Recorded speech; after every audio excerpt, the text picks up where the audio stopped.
Hey everyone, and welcome to the 19th episode of Death Row Executions. You guys voted, and the feature for today is Eddie Leonski, who was an active duty American military man who was stationed in Australia during the time of his crimes up until the last moments of his life. Don't be fooled by the big welcoming smile because he described himself as being Dr. Jekyll and Mr. Hyde. I would also like to give a shout out to Scott Guest. Thank you for subscribing, interacting, and giving your suggestion, which led to the discovery of who I am talking about today. Eddie Leonski was born on December 12, 1917 in New Jersey. He was born to a native Russian set of parents in a dysfunctional home and was the youngest of 6 children. His parents were alcoholics and he was also abused. He was often bullied by his peers and eventually dropped out of school in 1933 at the age of 15 when he was in junior high school.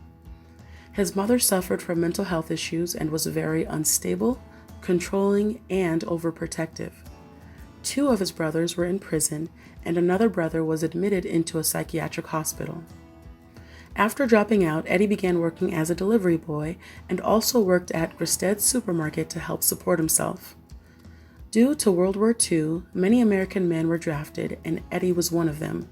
He was drafted in early 1941 at the age of 24 and was initially stationed with the 52nd Battalion in San Antonio, Texas. While in Texas, this is when his behavior started to get progressively worse due to his heavy drinking. With his favorite drink being whiskey laced with hot peppers, he would get drunk, shout, climb on top of bar counters, and walk on handstands. He frequently made a scene, and on one drunken night, he had his first reported assault and strangled a woman. Despite this report, I assume they thought it would be best for him to continue on with his duties in the war instead of locked up for this incident because they did nothing, and the U.S. Army sent Eddie to Australia. While in Australia, he was stationed at Camp Pell Royal Park in Melbourne. He arrived in February 1942 and continued to drink heavily.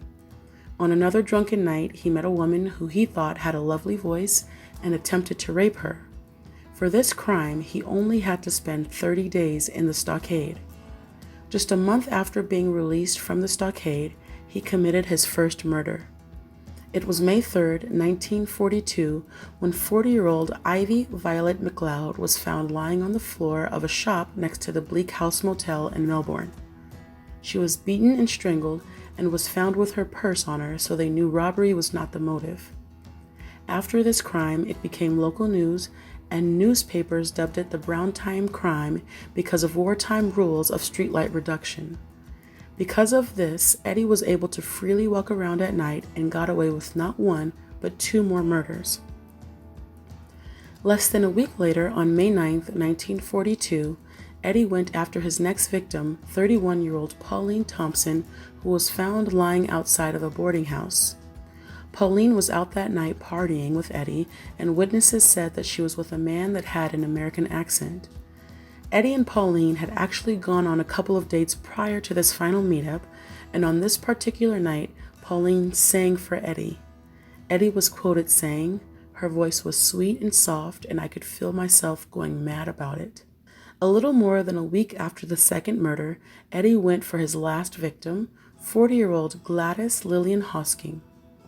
On May 18, 1942, Gladys was walking alone at night after working at the nearby chemistry lab at Melbourne University. Eddie stopped her and asked her a question which allowed him to hear her voice, and he strangled her to death. All 3 women were much older than Eddie, and none of the women were sexually assaulted, although they were found without their undergarments on and private areas showing. It was later pointed out that Eddie's crimes were due to his matricide complex, or symbolic matricide, because of his hatred for his mother. Eddie came across as very friendly and cheerful and seemingly got along well with women, but in his own words, when he would hear their beautiful voices, he couldn't control himself and said, "I wanted that voice. I choked them." He said that he felt like Dr. Jekyll and Mr. Hyde, and every time he heard a beautiful female voice, it would change him into a different person, and he would just obsess about capturing the essence of their voices.